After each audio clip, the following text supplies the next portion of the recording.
Manasquan Inlet. The work was started in the summer of 1931. This film, as you can see, is somewhat faded. It's over 50 years old. It's the home movies. Now, the first thing they did was run these jetties out into the ocean, and then they brought rocks down from the New York subway and ran them out in trucks out on these jetties. There's one on the north side. This is the north side. Then later on you'll see one on the south side. And they put the rocks in, or I guess this is on the south side because they're putting the rocks on the other side of it. That could be a little more definite, right? Maybe I should speed that up a little bit. Yes, now you see this is the other side. The Manasquan side. Well, yeah, this is the Manasquan, the other is the Point Pleasant side. These rocks are going out now on the other side. This is the Point Pleasant side. Yes. These trucks, you see, are not too modern. They did the job. They had to build a very secure pier to sustain all this weight. Did those trucks each make that whole trip down from New York with two rocks in the back? No, they brought the rocks down in cars, freight cars, on the Seagirt siding. Now he's looking up the river. It's looking up the Manasquan River. Now this is out in the ocean.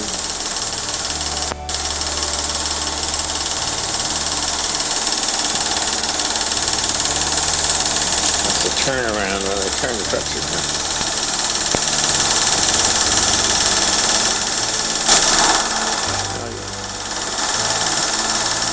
See, this is where the inlet is right now. You can see how much sand you got, about an eighth of a mile, full sand from the river out to the ocean. So that's the inlet pavilion. Now Jenkinson's Inlet Pavilion.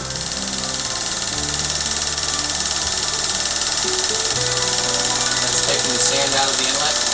Yes, that's where the inlet will be, yes. They put the rocks out on each side, and of course then they have to dredge in between. And they use the scoop dredge here, just pile the sand on each side. Later on you're going to see the suction dredge.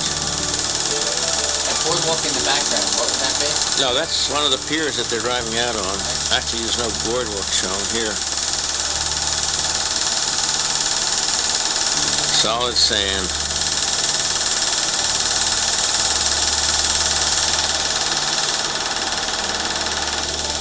That's the reason it took a year to do it. They didn't have any real modern equipment in those days. 1931.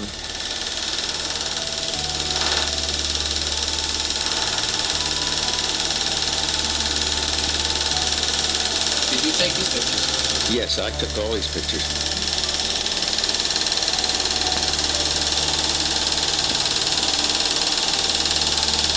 Did you remember to introduce yourself in case someone else sees these pictures? My name is Arthur Johnson. I was born here in Point Pleasant Beach in 1903, so I've seen a lot of changes, including this inlet before it was closed and after it was closed, and while they're opening it. This inlet that they're working on in these pictures is south of where the inlet was for some of the time, isn't it? Well, it opened by itself? For the most part, the inlet was here during the last 100 years. Before that, it was further north, yes. There's a bit of a snowstorm going on here, you can see. See the snow? Yeah. Winter time. People are dressed for it, too. Right, looks like it. Who would you guess was in the crowd that you might recognize? Well, there will be a scene a little later on of four people. Bill Stanford, who was editor of the Leader, Bill Jakes, mayor of Point Pleasant Beach, Lloyd Riddle, mayor of Manasquan, and Judge Gable, who was the president of Manasquan River Protective Association, which had most to do with getting the federal funds and state funds and county funds to open this inlet. They'll show just a few minutes. Nobody else I can recognize. No, I don't. Thank you. It's kind of a slow affair. Maybe I can speed it up a little.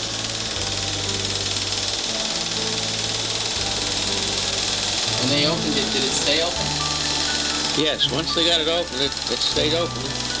They do now scour it out, you know, every year or so. It's Bill Stanford, Mayor Jakes, Mayor Riddle, and Judge Gable. That's Bill Stanford, Mayor Jakes, Mayor Riddle, and Judge Gable. What happened? The inlet had always been opening and closing, so that there wasn't much of an inlet the last few years. But then they put the canal through from the head of Barnegat Bay, and from then on, any surplus water, of high water in the river, went down the bay instead of going out to break through to the ocean. So it built up, as I said, about an eighth of a mile of solid sand until they did this work.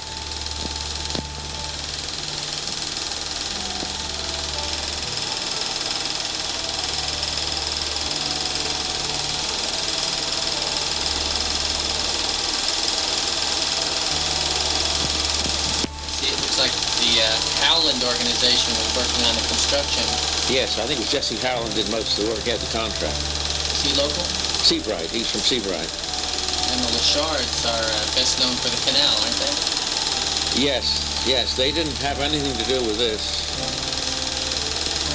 but they enlarged much after they did the work in the canal. Now you see, we're getting pretty well through there.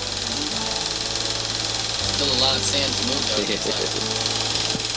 Were they hoping that the tidal action would move that sand out, or did they eventually move all the sand out? No, they moved it all. Now, this wooden jetty, this is the old jetty. There was a jetty put in 1882, wooden jetty, and part of it's still there at the end of the present jetty on the Manasquan side. Now, this is the Shakin's Pavilion, as it was 52 years ago. You see, no buildings in the inlet at all. No Coast Guard station. No, the Coast Guard, no. Not working on that. Just skipped. The Coast Guard station was moved over about 1936. Up to this time it was in Manasquan. But they kept their boats on the Point Pleasant side of the inlet, and eventually they built on the Point Pleasant side. Sort of a storm brewing out there now, northeaster. Looks like the remains of a crane out there. Yeah.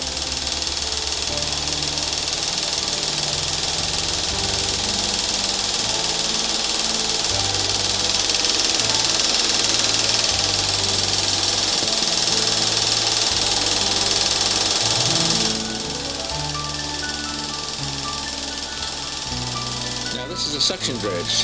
This is a big dredge. This does the actual work once they got it open so that the dredge could get through. That's the Manasquan side. And the First Avenue, Second Avenue. And you can see the old wooden jetty there, one I spoke about. That. A lot of sand elsewhere. Yeah, yeah. Doesn't look like water touched that jetty in a couple of years. Is that jetty still there? There's just a little part of it on the Manasquan side, inside of the present rock jetty. I think I recall seeing it. Yeah. See, this dredge had to come all the way down through the river. It had to dredge its way almost down from the railroad bridge because there's islands and sandbars and everything in the way. Now that's the inlet pavilion. Looks a whole lot different than it does today, but it was a very nice spot in those days. Is that Jesse Howland's name there? Yeah. So. And they built Gull Island out of the sand. Yes. As he pumped it up, right? Right. Which was otherwise just a marsh. Yeah, Gull Island was divided in two parts, and when they dredged out Lake Louise, they dredged through the island right where Gull Island is today.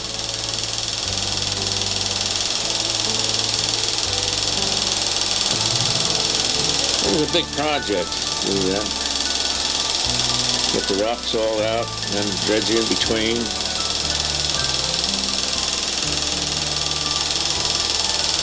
How long a span of time does this movie stretch over? Just about a year. You're getting back in spring now after the snowstorm. They had the dedication in 1932. This is using the telephoto lens.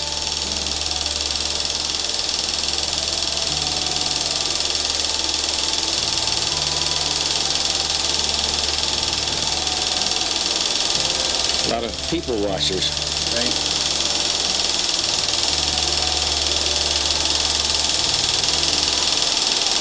right. Yeah. That hasn't changed. See, this stretch is almost backed up through the sand. Well, it's working its way right on out.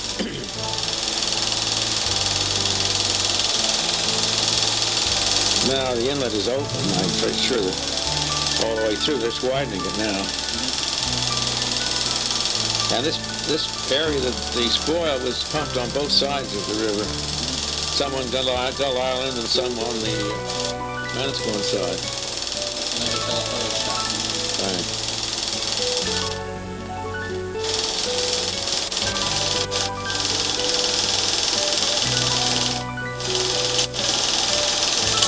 Those splices are all right. They're all right so far. For a 50-year-old movie. I've seen some movies in the Arnold Theater that were only a couple months old that didn't make it.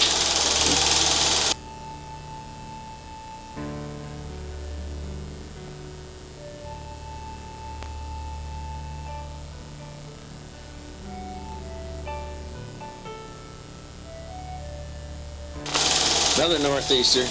They had to work through some pretty bad storms. They just brought the dredge inside away.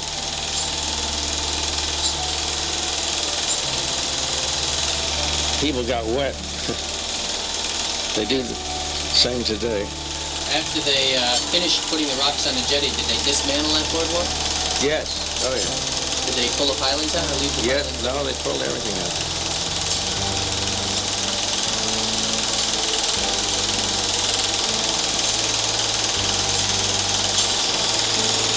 We're getting down in here now.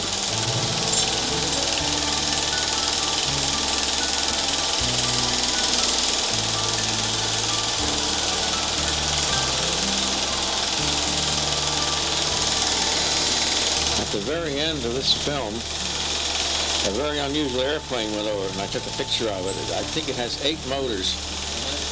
About the only one of its kind ever in the United States. That's another northeast storm.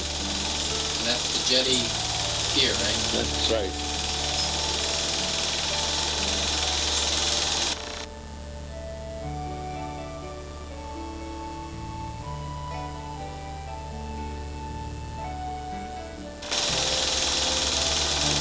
It's like a pretty flimsy item. Well, those trucks, of course, are not as large as they have in the day. But they would maybe have 2 or 3, or maybe 4 large pieces of rock on each one. Instead of building it to a government spec like they would today, it looks like they built it here just well enough to get the job done. That's right.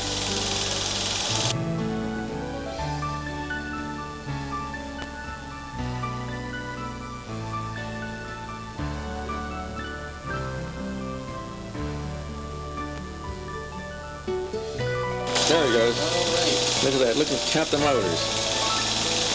Amphibious type of plane. Yes, it is. Very unusual. That's the end. Thank you.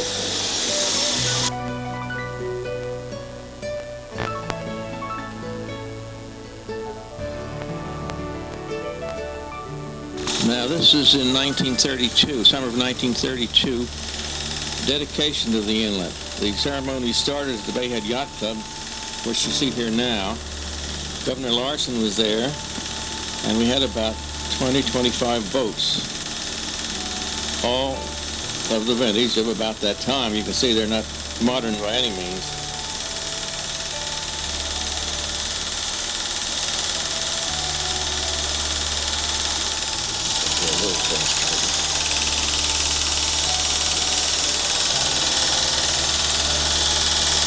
Still, the film is a little faded.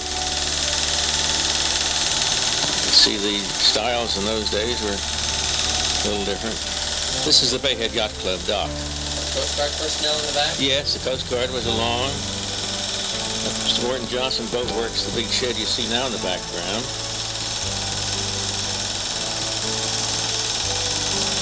Bay catboats? Oh, a lot of, yes. They raced in those boats there. I don't know what kind. Now, this is with a telephoto. These are the big shots. from the Army Engineers and Governor Larson, who was governor of New Jersey at the time. Let's see if we can get a picture of him.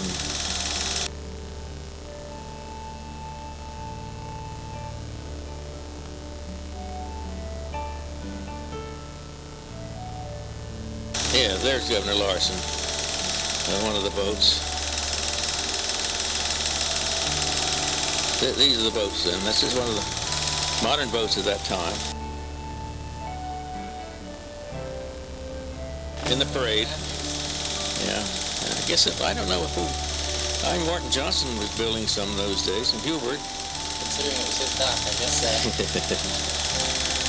ride on the water. That is the Bay Head, as it was then. You see there's not quite as many houses. The bayfront. Well, yes, on the bayfront. The idea of going through the canal must have been a big relief, having eliminated the trip to Squan Inlet, huh? Oh, yes. Yes. Now, this is a canal. You see this, there's not bulkhead on either side.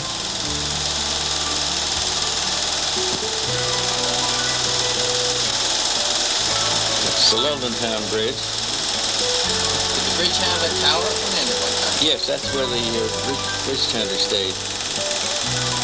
Stayed there, and he usually had a fishing line over. Gets to strike a bass once in a while. See the banks? With a billboard promoting property, no doubt? Well, yes, there was near that bridge, there was the state had a boatyard. I guess that was later, though, not at this time. Anybody's been through the canal knows this turn, like S-turn. And the Point Pleasant Marine Basin is right about this area on the left-hand side. They dug it out later on, huh? They dug this out later. This is telephoto landscaping of the boats ahead of us. You can see the banks a little better. Now we're coming up the 88 Bridge. Is that the same bridge we see today? Yes, same bridge. They don't have the problem then because they hadn't dumped all the rocks in it to try to preserve to save the bases. It looks like the land is higher at I don't think so, actually. Maybe the lack of a bulkhead makes it look like. Yeah, that's probably. Yeah.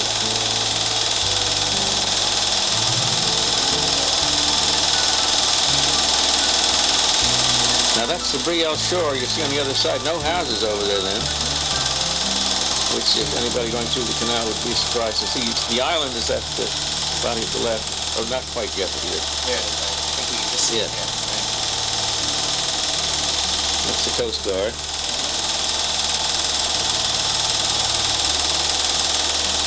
Now we're heading down the Manasquan River. The old bridge down. The old bridge. The bridge that fell in, yeah.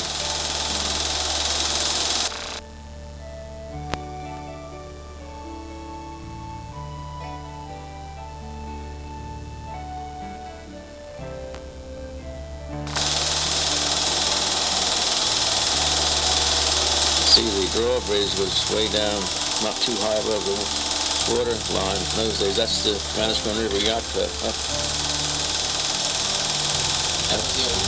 That's the highway bridge. Yeah, the railroad bridge in the background. Railroad bridge. Looks the same. Yeah, that's the same too. No change.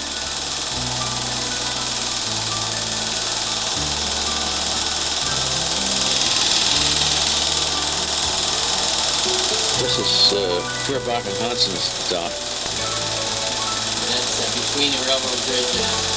That's well, there's a yard there now. Harold Huffman's yard was on the east side of that bridge. I guess I didn't show that. That's Manasquan Beach you see in the background now.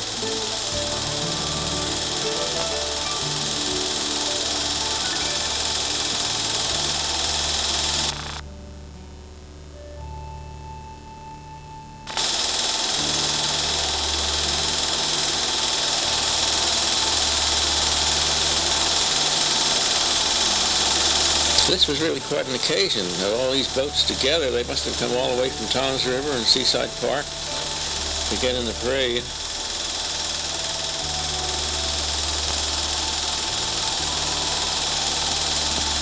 People lined the jetties just like they do now for the Benihana. Yes, Almost everybody who built a boat down at the Jersey Shore at that time had a boat represented there. Right. Forsbergs and Well, I don't know whether Forsberg was in the picture now. Both Morton and Hubert Johnson were building boats. And the Johnson brothers, I'm sure, were there.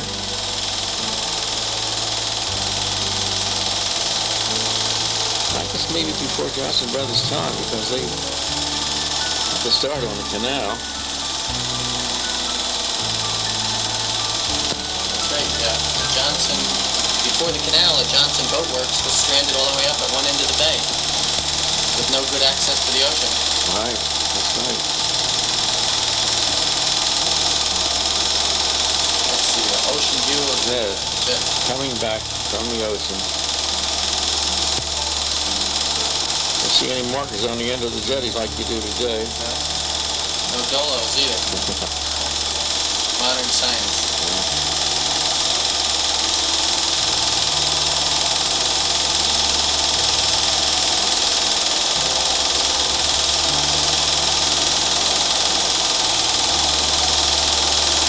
There were 2 or 3 local people who had boats before the inlet was open who would go all the way to Barnegat Inlet and then go out in the ocean fishing. The Dickman Camp used to go out with the Dick Donnelly.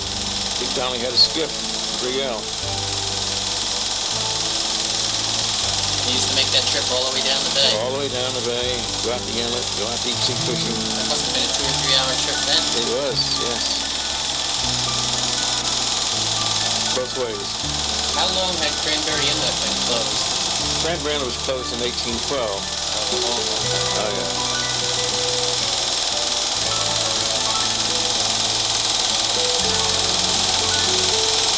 Coast Guard facility located somewhere in this picture? No, they were on the Manasquan beach side where there's an electronic establishment there now at the foot of, Jackson Avenue, I guess it is. Quite a ways up from the inlet. North, yeah. Probably north of the inlet. This is the highway bridge. You can see how it wasn't elevated and he'd let the sailboats go under in those days.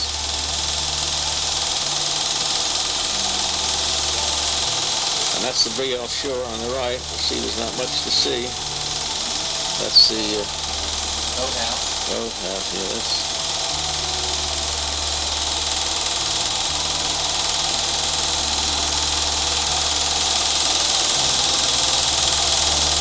See all the boats. Right. That is very interesting in those days. That's Point Pleasant side now. That's Clark's Landing you see right there now. Yes.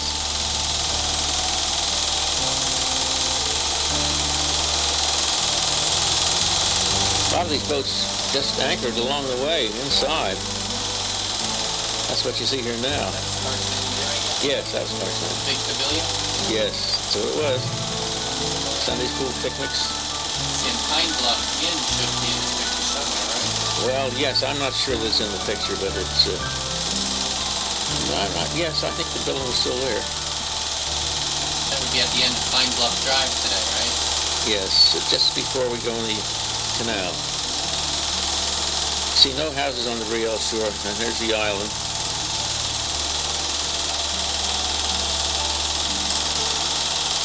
A couple of houses on the Point Pleasant Beach side. Yes, yes. We might see the Pine Bluff now.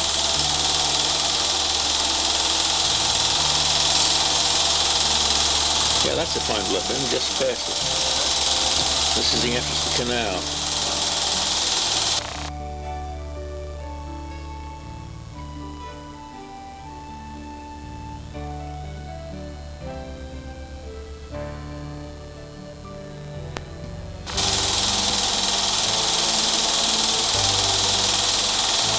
It's a flotilla following us. It must be the telephone lights, too. Yeah.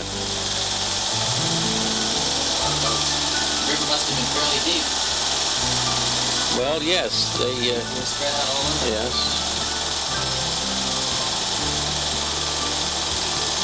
I think they had dredged the channel before the canal was, I'm not sure about that, though.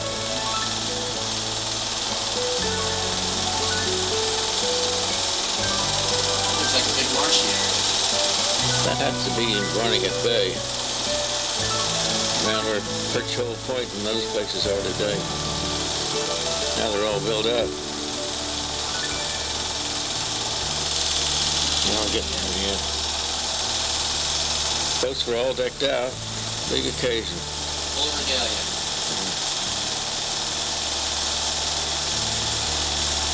Another cannon. That's it. Salute.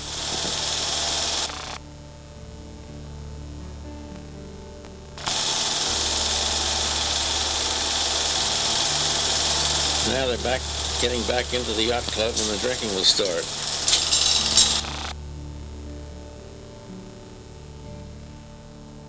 That's it.